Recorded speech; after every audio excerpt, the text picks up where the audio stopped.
चलो बात करते हैं ब्लीच के बारे में। मैंने पहले सोचा कि इनको पार्ट वाइज जैसे थोड़ा थोड़ा करके रिकॉर्ड करूं। मैंने 2-3 वीडियो बना भी ली थी। फिर मैंने सोचा कि क्यों ना, अगर जब मैंने पूरा देख ही लिया है तो मैं एक बार में इसको कंप्लीट करता हूं और एक बार में सीधा इसको खत्म करता हूं। तो जी हाँ, आज की वीडियो में जो भी जितने भी आर्क है मैं सभी को एक बार में कंप्लीट करने वाला हूं। कोई आगे भी नहीं, कोई पीछे नहीं। जितने भी ब्लीच के आर्क्स है मैं सारे के सारे इसी वीडियो में खत्म हो जाएंगे। तो मैंने अरंकार के बारे में तुम लोगों को बता रखा है। जितनी चीजें हुई थी वो सभी तुम लोगों को पता ही है। मतलब मेरे तुम लोगों को पता है, मेरे को ही नहीं पता है। ठीक है, बहुत सारी फाइट हुई जोकोमुंडो के अंदर, लेकिन मेरे सबसे ज्यादा जो कमाल की लगी वो थी उल्की ओरा वर्सेस इचिगो, जो कि एकदम शुरुआत में तो ऐसा लग रहा था कि एक तरफा लड़ाई है, पूरे के पूरे पूरी तरीके से पीटे जा रहा है, बहुत बुरी तरीके से, इतना बुरी तरीके से मारा था इचिगो को भाई क्या। और ऊपर से स्पेशली ये सीन मुझे अभी तक दिमाग में पूरा छपा पड़ा है कि जैसे उल्की ओरा आसमान में जाने के बाद, उल्की ओरा ही नाम है ना उसका, जो बिल्कुल एकदम एल की तरह दिखता है, उसका ही मतलब उल्की ओरा जब अपने इचिगो को आसमान में ले आता है, जब वो ह्यूकोमुंडो के ऊपर जो है उस जगह पे ले जाता है, और वहां पे एक बार इचिगो का सर ऐसे लेकर जमीन पे रगड़ता हुआ ऐसे चींटी से मारता हुआ ले जाता है। और इसी चीज को जब इचिगो होलो में चेंज होता है, उसके बाद वो भी उल्की ओरा को उसी तरीके से मारता है, जो कि मुझे दिमाग में छपा रह गया। ये काफी ज्यादा मुझे कमाल का लगा था। तो ये सीन बहुत ज़्यादा कमाल का था और इतना बुरी तरीके से उसने मारा है कि कोई कहने नहीं है उसके। और वहां से निकलने के बाद अपना इचिगो वापस अपने उसी जगह पे आता है जहां पे 13 कोड्स गार्ड या फिर सोल सोसाइटी के जितने भी कैप्टन है वो सब लड़ रहे होते हैं, और बहुत खतरनाक तरीके से आइजन को एक पल के लिए तो दिखाया गया था कि आइजन को मार दिया। लेकिन भाई कितना बैडर सीन था। उसको मारने के बाद वो अचानक से दिखता है कि वो है ही नहीं, वो पता नहीं वो लड़की होती है। और ये इतना ज्यादा कमाल का क्यों लगता है ये सीन। उसको आइजन ने शुरुआत से लेके एंड तक सिर्फ ऑरा फार्मिंग किया, मैं बता रहा हूँ। और इसमें सबसे ज्यादा ताकतवर पता है किसको दिखाया गया है? उसको, जो मेन बुढ़ा, जिसको तुम मेन कैप्टन कह सकते हो, सबसे ऊपर हेड हेड जो भी है, वो बस बुढ़ा समझ लो यार, मैं बुढ़ा कहूंगा उसको। पर उस बुढ़े ने इतना भयंकर तरीके से लोगों को मारा है, जिसको लोग मार रहे हैं आधा आधा घंटा लगा रहे हैं, इतना इतना टाइम लगा रहे हैं, इतना समय बीते जा रहा है, वो एक वार में खत्म कर दिया भाई। और जब आइजन से उसकी फाइट हुई थी ना, उस बुड्ढे ने आइजन को चकनाचूर कर दिया भाई। आइजन की सही में बहुत खतरनाक फाइट हुई। वो बुड्ढा किसी को भी फाड़ के रख सकता है, इतना खतरनाक बुड्ढा है वो। और please 1000 years of blood war देखने के बाद तो मैं यही तो कह सकता हूँ कि ये बुड्ढा सच में बहुत ज्यादा ताकतवर है, क्योंकि इसने अपनी पूरी पावर आइजन के सामने यूज करी नहीं थी। ये बहुत ज्यादा खतरनाक है भाई, बुड्ढा फाड़ के रख सकता है किसी को भी, इतना ज्यादा उसकी पावर इतनी ज्यादा खतरनाक दिखाई गई है please 1000 years of blood war में। मतलब तो आइजन को जो पावर मिलने वाली थी वो उसने ले ली थी, हासिल कर ही ली थी। और उसके बाद हमें ये भी पता चलता है कि अपना ये जो है गेन इचिमारू, जिसको मैंने शुरुआत में वीडियो बना के गालियां दी थी, अब मुझे समझ में आ रहा है कि वो जो है वो असल में एक पूरा का पूरा प्लान बना के रखा था आइजन को हराने का। वही था असली मेन कड़ी। उसी ने पूरा शुरुआत से लेकर अंत तक समझ रखा था कि आइजन को कोई असली सच्चाई कोई जानता था ना, तो वही यही था भाई। आइजन की असली सच्चाई जानने से लेके उसको पूरा प्लान बना के अंत तक, पूरा धोखा देके मारने के तक, हर एक चीज प्लान कर रखी थी। ये बहुत ज्यादा कमाल का लगा। गिन इचिमारू को मैं फैन हो गया भाई। उसने ये सब कुछ बस उसके लिए किया यार। मैं पागल हो गया यार, मजा आ गया। मैं उसको यार कितना बुरा दिखाया भाई। इन लोगों ने जानबूझ के किया कि शुरुआत से लेके अंत तक इसको बुरा दिखाने की कोशिश किया, लेकिन ये बहुत बढ़िया बंदा है यार। हाँ, वैसे रियल वर्ल्ड में जैसे ही वो लोग आने वाले होते हैं, मतलब अपना आइजन और ये किनिचिमारू तो आ ही जाते हैं, लेकिन जैसे ही अपना इचिगो और ये क्या नाम है उसका, इचिगो के पिताजी, ये सब दोनों के दोनों आ रहे होते हैं, वहां पे वो लोग थोड़ी सी ट्रेनिंग करते हैं। और वो ट्रेनिंग करने के बाद तुम देख ही सकते हो कितना ज्यादा ताकतवर बन चुका है इचिगो। देख ही सकते हो, ये इमेज में पता लग रहा है भाई, इसने इतना बुरी तरीके से मारा है। लेकिन ये पूरी की पूरी पावर यूज करने के बाद और आइजन को ठिकाने लगाने के बाद अपने इचिगो की पावर चली जाती है। वो सोल रिपर नहीं रहता यार। तुम लोग खुश करना चाहते हो, दुखी करना चाहते हो, तुम बता दो, एक बार में डिसाइड कर लो। हाँ, उसके बाद अपने आइजन को तो मार नहीं सकते क्योंकि वो अमर हो चुका है एक तरीके से। तो अब उसको एक तरीके से अपने सोल सोसाइटी में एक तरीके से इम्प्रिजन कर दिया है। अब अगर मैं सही प्रोनाउंस करूं तो इसके बाद आता है हेल ब्रिंगर्स आर्क, जो कि ये शायद यही नाम है। और इस आर्क में बहुत सारी चीज होती है, जैसे कि अपने इशिगो की जो पावर चली गई थी उसको वापस से मिलती है। और ये आर्क इतना फुद्दू आर्क, मैं जानता हूँ ये आर्क अच्छा है, मैं मानता हूँ। शुरुआत से लेके अंत, शुरुआत में बहुत ज्यादा बोरिंग लग सकता है, लेकिन ये आर्क काफी ज्यादा है। इसमें ऐसे प्लॉट ट्विस्ट हैं जो तुम देख के तुम्हारा दिमाग हिल जाएगा। अगर सच में तुम देखना चाहो, अगर स्किप भी करना चाहो, तो तुम ऐसे इसका 1-2 घंटे में एक्सप्लेनेशन वगैरह देखना चाहो ना, अरे तुम एक्सप्लेनेशन क्या, तुम बस इतना समझ लो कि इसमें पावर वापस मिल जाती है। बाकी ये कैरेक्टर्स जो है वो वापस कभी नहीं आते। इसके 2-4 कैरेक्टर्स जो TYBW में आते हैं, उसके बाद कभी नहीं आते भाई।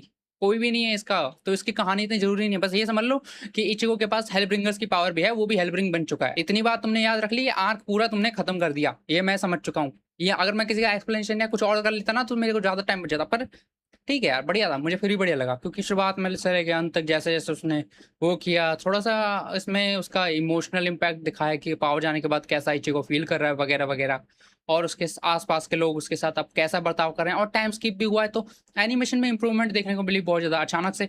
और हाँ, ये रुकिया का कैरेक्टर डिज़ाइन इसमें बहुत ज़्यादा बेकार था, मुझे बिल्कुल भी पसंद नहीं आया। और इसके बाद आते हैं बिल्कुल TYBW पे, जो कि ब्लीच का 1000 ईयर्स ऑफ ब्लड वॉर है, और इसका पार्ट 1, पार्ट 2, पार्ट 3 मैंने तीनों देख लिया है। बस पार्ट 4 अभी चल रहा है, ऑनगोइंग है।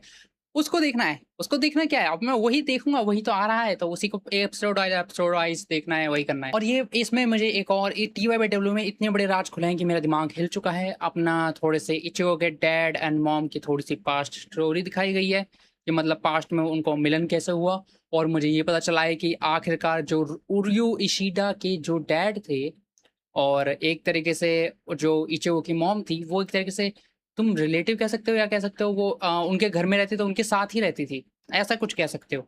और ये वो उसके एक तरीके से दोनों का मिलन हो जाता है और वो दोनों शादी कर लेते हैं। और वहीं जहाँ एक तरह कहानी में दिखाया जा रहा था कि वो जो साथ में जो लेडी थी, वो अपने एरिया उशिटा के जो डैड थे, उसके साथ जो लेडी थी, वो उसके उसी से शादी हो रहा था। मैं पहले समझ नहीं पाया था कि ये कौन है, लेकिन बालों के कलर से मैंने पहचाना कि अरे यार, इसके बालों का कलर तो कहीं मैच हो रहा है, ये उरियो के कलर में बाल। और साथ में इसमें बहुत ज़्यादा मुझे पता नहीं किस हरामी बंदे ने कहा था कि इसमें ब्लीच में कोई भी मरता नहीं है, किसी की डेथ नहीं होती। कहाँ? कहाँ? मतलब कहाँ ये बात सच कहाँ है, ये मुझे बताओ ना। भाई ये बुड्ढा ही मर गया भाई, मेरा दिमाग हिल गया। और बुड्ढा इतनी गंदी मौत मरा, मेरा दिमाग हिल गया, और उसका साथ भी मर गया। ऐसा क्यों कर रहे हैं यार ये लोग? मेरे यही सब देख-देख के दिमाग हिले आ रहा है कि क्या हो रहा है ये? और वो जो लेडी थी, जो क्या बोलते हैं, रेत्सु ओनाहाना जो नाम था उसका, शायद यही नाम था। और इसी नाम की जो लेडी थी वो अपने केम्पाची से लड़ती है, और इन लोगों ने जानबूझकर ऐसा सीन डाला कि अब केम्पाची और इन दोनों में से कोई एक ही बचेगा, और रेत्सु ओनोहाना नहीं बचती। भाई मेरे को उड़ा दो तुम।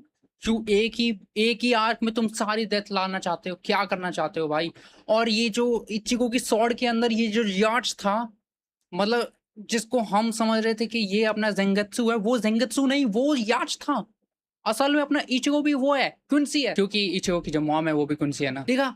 कितनी बड़ी ज़रूरी बात है। मेरा दिमाग हिलता जा रहा है भाई ये सब देख-देख के कि कैसे एक-एक करके जैसे-जैसे ये चीज़ें लाते जा रहे हैं, मेरा तो दिमाग हिल गया, ये क्या हो रहा है भाई? ये क्या हो रहा है? ये भी आ गया, वो भी आ गया, इसकी डेथ हो गई, उसकी डेथ हो गई, ये भी हो गया, वो भी हो गया। भाई सही में, ये 2 बड़े-बड़े खतरनाक आर्क के बीच में ये तुमने हेलब्रिंगर आर्क रख दिया, वो उसको टट्टी बोलेंगे ना लोग। उसकी इसीलिए रेटिंग कम है, क्योंकि इतने बढ़िया-बढ़िया आर्क तुमने आजू-बाजू रख दिए, बगल-बगल में। और ये सब क्यों हो रहा है? क्योंकि अपना जो सोल किंग है, उसको अपना याच मारना चाहता है, और उसको मारना है इस वजह से उसको कोई वही मार सकता है जो हेलब्रिंगर भी हो, होलो भी हो, ह्यूमन भी हो, और साथ में क्विन्सी भी हो। ये सारी चीज़ें, सोल रिपर भी हो, और ये सारी चीज़ें जब मिला के कोई एक इंसान होगा, वही क्या बोलते हैं, उस सोल किंग को मार सकता है, काट सकता है। वाह! और उसी के हाथों मरवा भी दिया कैसे ना कैसे करके। लेकिन इस आर्क से मुझे एक बात की खुशी है कि इसमें आखिरकार रेंजी ने अपनी पहली एकलौती लड़ाई तो जीत ली, जिसमें मुझे तो एक पल के लिए लगा था कि इसमें भी अपना ये आ जाएगी, रुकिया आ जाएगी और ये हरा देगी। वो रुकिया आ ही गई थी, लेकिन उसको उसने जाने के लिए कह दिया। मैं खुश हूँ कि भाई रेंजी ने पीट दिया भाई, एक बंदे को तो जीता आखिरकार। पूरे ब्लीच में ये एक फाइट तो इसने खुद से जीत ली। मेरा दिमाग खराब हो जाए, ये आखिरकार चलो कुछ तो हुआ। मैंने जैसे कि बताया कि इसने आखिरकार अपने याश ने सोल किंग को मार ही दिया। और क्या मैंने तुम लोग को रॉयल प्लेस के बारे में बताया? इसके बंदे बहुत खतरनाक है, बहुत ज़्यादा खतरनाक है। इतने खतरनाक है कि इसने याच को इतनी खतरनाक टक्कर दिया, और इन लोगों ने याच के टीम के जितने भी बंदे थे ऐसा मारे क्यूंसीज़ को लेकिन आखिर में पिट गए, पर कोई बात नहीं, चलो कोई नहीं। अपना उरियो भी उन्हीं के साथ मिला हुआ था अंत तक तो, पर वो एक तरीके से धोखा देने वाला था, पर पहले ही पकड़ा गया। ये बात बहुत ज़्यादा खराब लगी, लेकिन अंत तक वो कैसे भी ना कैसे करके उस रॉयल प्लेस पे पहुँच गए। सॉरी, रॉयल प्लेस नहीं, वो जगह जहाँ पे अब एक नई जगह बन गई है, जहाँ पे अपने याच ने बनाई है, और वो उसको सोल किंग की पावर उसने अब्सॉर्ब कर ली है। तो एक तरीके से वो अब उसके पास बहुत ज़्यादा ताकतवर है, और उसको अब पता नहीं अपना इचिगो भी कैसे हराएगा, मुझे तो नहीं पता। पर मेरे ख्याल से बहुत सारी चीज़ें होने वाली हैं, और बहुत सारी चीज़ें हो भी सकती हैं। तो चलो देखते हैं, मज़ा बहुत आएगा। तो तुम अब मुझे जितनी चाहे चीज़ें बता सकते हो, जितनी सारी चीज़ें हो सके उतनी चीज़ें बता सकते हो। जितनी भी चीज़ें थी मैंने सारी कुछ कंप्लीट करने की कोशिश तो की है, पर अगर मुझसे अभी बात करने में कुछ छूट गया तो ठीक है। पर मैंने देखा पूरा है भाई, और ऊपर से मैंने सबसे ज़्यादा कमाल की बात पता है क्या है? मैंने वो हरकत नहीं की है कि जैसे ये ज़्यादातर करते हैं लोग, कि मैंने मांगा जल्दी से पढ़ के खत्म करने वाली हरकत नहीं की है। मैंने सच में एनिमे को एंजॉय किया, जो कि सच में बहुत ज्यादा इम्पैक्टफुल था। अब पता नहीं है अगर फिर भी अब मंगा वर्सेस एनिमे का मैं कंपटीशन नहीं करने वाला। बस मैं ये कहना चाहता हूँ कि भाई एनीमे क्यों नहीं देखा तुमने? देखना चाहिए था। मैं मानता हूँ तुम्हें मंगा पढ़ना पसंद है, मांगा पढ़ते हो तो ठीक है, पर पढ़ो, पर साथ में तुम यार एनीमे उसका बेस्ट वर्जन है तो मुझे उसको देखना चाहिए ना। स्पॉइलर की बात हटा दी जाए तो एनीमे बहुत ज़्यादा बढ़िया है, तो मैं तो एनीमे को ही चूज़ करूँगा ज़्यादातर मामलों में। पर मैं ये नहीं कह रहा कौन बढ़िया कौन खराब है।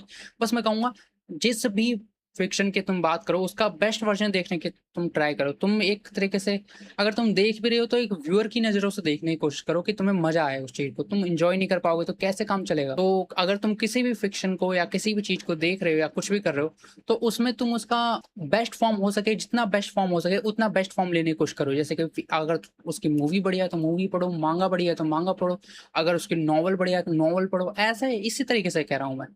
तो तुम समझ पा रहे हो तो बढ़िया बात है। तो इसी के साथ आज के लिए बस इतना ही। मेरे को तो बहुत ज़्यादा कमाल का लगा, और इसी के साथ लाइक सब्सक्राइब कर देना चैनल और बेल आइकन को दबा देना। मैं मिलता हूँ किसी और वीडियो में, तब तक के लिए बाय।